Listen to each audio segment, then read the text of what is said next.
नमस्कार दोस्तों, कहानी में आगे बढ़ें उससे पहले आप लोगों से एक विशेष आग्रह करती हूँ।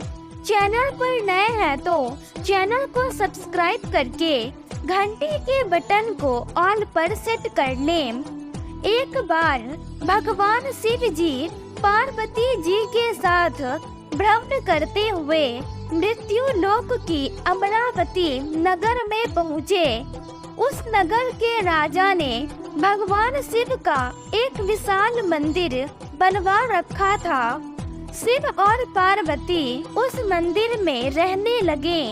एक दिन पार्वती ने भगवान शिव से कहा, हे प्राणनाथ, आज मेरी चौसर खेलने की इच्छा हो रही है। पार्वती की इच्छा जानकर शिव जी पार्वती के साथ चौसर खेलने बैठ गए। खेल प्रारंभ होते ही उस मंदिर का पुजारी वहां आ गया। माता पार्वती जी ने पुजारी से पूछा कि हे पुजारी, यह बताइए कि इस बाजी में किसकी जीत होगी। तो ब्राह्मण ने कहा, महादेव जी की। परंतु चौसर में शिव जी की पराजय हुई और माता पार्वती जी जीत गई। तब ब्राह्मण को उन्होंने झूठ बोलने के अपराध में कोढ़ी होने का श्राप दिया। शिव और पार्वती उस मंदिर से कैलाश पर्वत लौट गए। पार्वती जी के श्राप के कारण पुजारी कोढ़ी हो गया। नगर के स्त्री पुरुष उस पुजारी की परछाई से भी दूर दूर रहने लगे। कुछ लोगों ने राजा से पुजारी के कोढ़ी हो जाने की शिकायत की, तो राजा ने किसी पाप के कारण पुजारी के कोढ़ी हो जाने का विचार कर उसे मंदिर से निकलवा दिया। उसकी जगह दूसरे ब्राह्मण को पुजारी बना दिया। कोढ़ी पुजारी मंदिर के बाहर बैठकर भिक्षा मांगने लगा। कई दिनों के पश्चात स्वर्ग लोक की कुछ अप्सराएं उस मंदिर में पधारी और उसे देखकर कारण पूछा। निसंकोच पुजारी ने उन्हें भगवान शिव और पार्वती जी के चौसर खेलने और पार्वती जी के श्राप देने की सारी कहानी सुनाई। तब अप्सराओं ने पुजारी से 16 सोमवार का विधिवत व्रत रखने को कहा।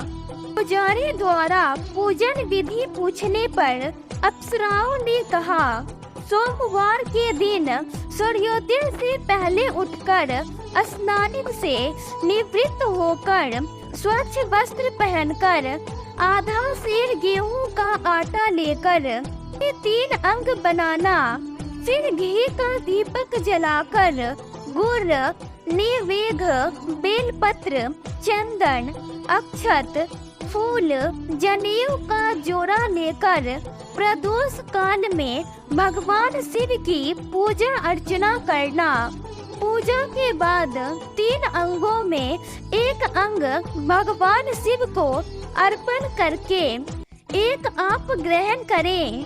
शेष 2 अंगों को भगवान का प्रसाद मानकर वहां उपस्थित स्त्री, पुरुषों और बच्चों को बांट देना। इस तरह व्रत करते हुए जब 16 सोमवार बीत जाए तो 17वें सोमवार को एक पाव आटे की बाटी बनाकर उसमें घी और गुड़ मिलाकर चरमा बनाना। फिर भगवान शिव को भोग लगाकर वहां उपस्थित स्त्री, पुरुष और बच्चों को प्रसाद बांट देना। इस तरह 16 सोमवार व्रत करने और व्रत कथा सुनने से भगवान शिव तुम्हारे कोढ़ को नष्ट करके तुम्हारी सभी मनोकामनाएं पूरी कर देंगे। इतना कहकर अप्सराएं स्वर्ग लोक को चली गई। पुजारी ने अप्सराओं के कथानुसार 16 सोमवार का विधिवत व्रत किया। फलस्वरूप भगवान शिव की अनुकंपा से उसका क्रोध नष्ट हो गया। राजा ने उसे फिर मंदिर का पुजारी बना दिया। वह मंदिर में भगवान शिव की पूजा करता आनंद से जीवन व्यतीत करने लगा। कुछ दिनों बाद पुनः पृथ्वी का भ्रमण करते हुए भगवान शिव और पार्वती उस मंदिर में पधारे। स्वस्थ पुजारी को देखकर पार्वती ने आश्चर्य से उसके रोग मुक्त होने का कारण पूछा, तो पुजारी ने उन्हें 16 सोमवार व्रत करने की सारी कथा सुनाई। पार्वती जी भी व्रत की बात सुनकर बहुत प्रसन्न हुई और उन्होंने पुजारी से इसकी विधि पूछकर स्वयं 16 सोमवार का व्रत प्रारंभ किया। पार्वती जी इन दिनों अपने पुत्र कार्तिकेय के नाराज होकर दूर चले जाने से बहुत चिंतित रहती थी। वे कार्तिकेय को लौटा लाने के अनेक उपाय कर चुकी थी, लेकिन कार्तिकेय लौटकर उनके पास नहीं आ रहे थे। 16 सोमवार का व्रत करते हुए पार्वती ने भगवान शिव से कार्तिकेय के लौटने की मनोकामना की। व्रत समापन के तीसरे दिन सचमुच कार्तिकेय वापस लौट आए। कार्तिकेय ने अपने हृदय परिवर्तन के संबंध में पार्वती जी से पूछा, हे माता, आपने ऐसा कौन सा उपाय किया था जिससे मेरा क्रोध नष्ट हो गया और मैं वापस लौट आया? तब पार्वती जी ने कार्तिकेय को 16 सोमवार के व्रत की कथा सुनाई। कार्तिकेय अपने एक ब्राह्मण मित्र ब्रह्मदत्त के प्रदेश चले जाने से बहुत दुखी थे। उसको वापस लौटाने के लिए कार्तिकेय ने 16 सोमवार का व्रत करते हुए ब्रह्मदत्त के वापस लौट आने की कामना प्रकट की। व्रत के समापन के कुछ दिनों के बाद मित्र लौट आया। ब्राह्मण ने कार्तिकेय से कहा, प्रिय मित्र, तुमने ऐसा कौन सा उपाय किया था जिससे प्रदेश में मेरे विचार एकदम परिवर्तित हो गए और मैं तुम्हारा स्मरण करते हुए लौट आया? कार्तिकेय ने अपने मित्र को भी 16 सोमवार के व्रत की कथा विधि सुनाई। ब्राह्मण मित्र व्रत के बारे में सुनकर बहुत खुश हुआ। उसने भी व्रत किया। 16 सोमवार व्रत का समापन करने के बाद ब्रह्मदत्त विदेश यात्रा पर निकला। वहाँ नगर के राजा हर्षवर्धन की बेटी राजकुमारी गुंजन का स्वयंवर हो रहा था। वहाँ के राजा ने प्रतिज्ञा की थी कि एक हाथिनी यह माला जिसके गले में डालेगी वह अपनी पुत्री का विवाह उसी से करेगा। ब्राह्मण भी उत्सुकतावश महल में चला गया। वहाँ कई राज्यों के राजकुमार बैठे थे। तभी एक सजी धजी हाथिनी सुर में जयमाला लिए वहाँ आई। हाथिनी ने ब्राह्मण के गले में जयमाला डाल दी। फलस्वरूप राजकुमारी का विवाह ब्राह्मण से हो गया। एक दिन उसकी पत्नी ने पूछा, हे प्राणनाथ, आपने कौन सा शुभ कार्य किया था जो उस हाथिनी ने राजकुमारों को छोड़कर आपके गले में जयमाला डाल दी? ब्राह्मण ने 16 सोमवार व्रत की विधि बताई। अपने पति से 16 सोमवार का महत्व जानकर राजकुमारी ने पुत्र की इच्छा से 16 सोमवार का व्रत किया। निश्चित समय पर भगवान शिव की अनुकंपा से राजकुमारी के एक सुंदर सुशील व स्वस्थ पुत्र पैदा हुआ। पुत्र का नामकरण गोपाल के रूप में हुआ। बड़ा होने पर पुत्र गोपाल ने भी माँ से एक दिन प्रसन्न किया कि मैंने तुम्हारे ही घर में जन्म लिया, इसका क्या कारण है। माता गुंजन ने पुत्र को 16 सोमवार व्रत की जानकारी दी। व्रत का महत्व जानकर गोपाल ने भी व्रत करने का संकल्प किया। गोपाल जब 16 वर्ष का हुआ तो उसने राज्य पाने की इच्छा से 16 सोमवार का विधिवत व्रत किया। व्रत समापन के बाद गोपाल घूमने के लिए समीप के नगर में गया। वहाँ के वृद्ध राजा ने गोपाल को पसंद किया और बहुत धूमधाम से अपनी पुत्री राजकुमारी मंगला का विवाह गोपाल के साथ कर दिया। 16 सोमवार के व्रत करने से गोपाल महल में पहुंचकर आनंद से रहने लगा। 2 वर्ष बाद वृद्ध राजा का निधन हो गया तो गोपाल को उस नगर का राजा बना दिया गया। इस तरह 16 सोमवार व्रत करने से गोपाल की राज्य पाने की इच्छा पूर्ण हो गई। राजा बनने के बाद भी वह विधिवत 16 सोमवार का व्रत करता रहा। व्रत के समापन पर 17वें सोमवार को गोपाल ने अपनी पत्नी मंगला से कहा कि व्रत की सारी सामग्री लेकर वह समीप के शिव मंदिर में पहुँचे।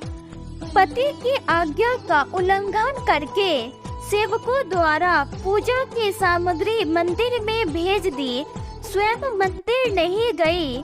जब राजा ने भगवान शिव की पूजा पूरी की तो आकाशवाणी हुई, हे राजन, तेरी रानी ने 16 सोमवार व्रत का अनादर किया है, सो रानी को महल से निकाल दे, नहीं तो तेरा सब वैभव नष्ट हो जाएगा। आकाशवाणी सुनकर उसने तुरंत महल में पहुंचकर अपने सैनिकों को आदेश दिया कि रानी को दूर किसी नगर में छोड़ आओ। सैनिकों ने राजा की आज्ञा का पालन करते हुए उसे तत्काल उस घर से निकाल दिया। रानी भूखी प्यासी उस नगर में भटकने लगी। रानी को उस नगर में एक बुढ़िया मिली। वह बुढ़िया सूत काटकर बाजार में बेचने जा रही थी, लेकिन उस बुढ़िया से सूत उठ नहीं रहा था। बुढ़िया ने रानी से कहा, बेटी, यदि तुम मेरा सूत उठाकर बाजार तक पहुंचा दो और सूत बेचने में मेरी मदद करो तो मैं तुम्हें धन दूंगी। रानी ने बुढ़िया की बात मान ली, लेकिन जैसे ही रानी ने सूत की गठरी को हाथ लगाया, तभी जोर की आंधी चली और गठरी खुल जाने से सारा सूत आंधी में उड़ गया। बुढ़िया ने उसे फटकार कर भगा दिया।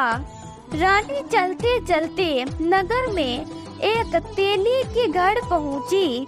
उस तेली ने तरस खाकर रानी को घर में रहने के लिए कह दिया, लेकिन तभी भगवान शिव के प्रकोप से तेली के तेल से भरे मटके एक एक करके फूटने लगे। तेली ने भी भगा दिया। भूख प्यास से व्याकुल रानी वहां से आगे की ओर चल पड़ी। रानी ने एक नदी पर जल पीकर अपनी प्यास शांत करनी चाहिए, तो नदी का जल उसके स्पर्श सूख गया। अपने भाग्य को कोसती हुई रानी आगे चल दी। चलते चलते रानी एक जंगल में पहुंची। उस जंगल में एक तालाब था, उसमें निर्मल जल भरा हुआ था। निर्मल जल देखकर रानी की प्यास तेज हो गई, जल पीने लगी। रानी ने तालाब की सीढ़ियां उतरकर जैसे ही जल को स्पर्श किया, तभी उस जल से असंख्य कीड़े उत्पन्न हो गए। रानी ने दुखी होकर उस गंदे जल को पीकर अपनी प्यास शांत की। रानी ने एक पेड़ की छाया में बैठकर कुछ देर आराम करना चाहा तो उस पेड़ के पत्ते पल भर में सूख कर बिखर गए। रानी दूसरे पेड़ के नीचे जाकर बैठी। जिस पेड़ के नीचे बैठती वह सूख जाता। वन और सरोवर की यह दशा देखकर वहाँ के ग्वाले बहुत हैरान हुए। ग्वाले रानी को समीप के मंदिर में पुजारी के पास ले गए।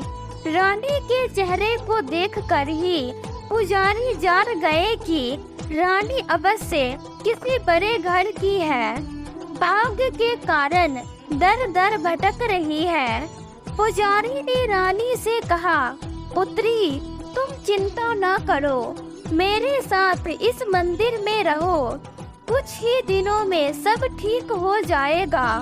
पुजारी की बातों से रानी को बहुत सांत्वना मिली। रानी उस मंदिर में रहने लगी। रानी भोजन बनाती तो सब्जी जल जाती, आटे में कीड़े पड़ जाते, जल से बदबू आने लगती। पुजारी भी रानी के दुर्भाग्य से बहुत चिंतित होते हुए बोले, हे पुत्री, अवश्य ही तुझसे कोई अनुचित काम हुआ है, जिसके कारण देवता तुझसे नाराज है और उनकी नाराजगी के कारण ही तुम्हारी यह दशा हुई है। पुजारी की बात सुनकर रानी ने अपने पति के आदेश पर मंदिर में न जाकर शिव की पूजा नहीं करने की सारी कथा सुनाई। पुजारी ने कहा, अब तुम कोई चिंता नहीं करो, कल सोमवार है और कल से तुम 16 सोमवार के व्रत करना शुरू कर दो। भगवान शिव अवश्य तुम्हारे दोषों को क्षमा कर देंगे। पुजारी की बात मानकर रानी ने 16 सोमवार के व्रत प्रारंभ कर दिए। रानी सोमवार का व्रत करके शिव की विधिवत पूजा अर्चना की तथा व्रत कथा सुनने लगी।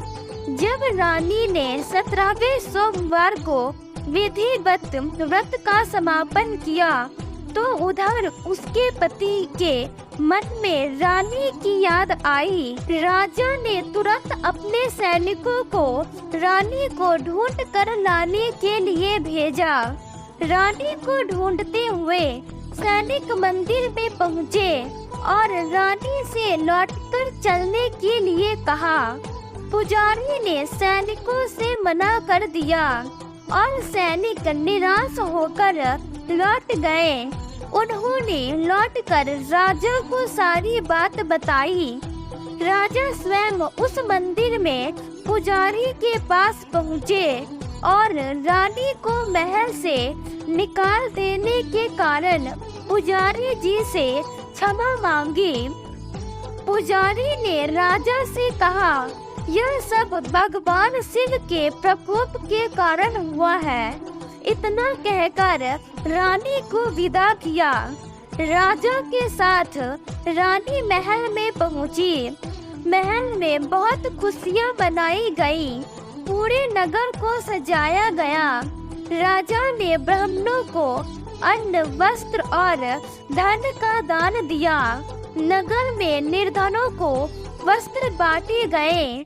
रानी 16 सोमवार का व्रत करते हुए महल में आनंद पूर्वक रहने लगी। भगवान शिव की अनुकंपा से उसके जीवन में सुख ही सुख भर गए। 16 सोमवार के व्रत करने और कथा सुनने मात्र से मनुष्य की सभी मनोकामनाएं पूर्ण होती है और जीवन में किसी तरह की कमी नहीं होती है। स्त्री और पुरुष आनंद पूर्वक जीवन यापन करते हुए मोक्ष को प्राप्त करते हैं। कहानी पसंद आई हो तो वीडियो को लाइक, शेयर और चैनल को सब्सक्राइब करके कमेंट बॉक्स में एक प्यारा सा कमेंट जरूर करें। धन्यवाद।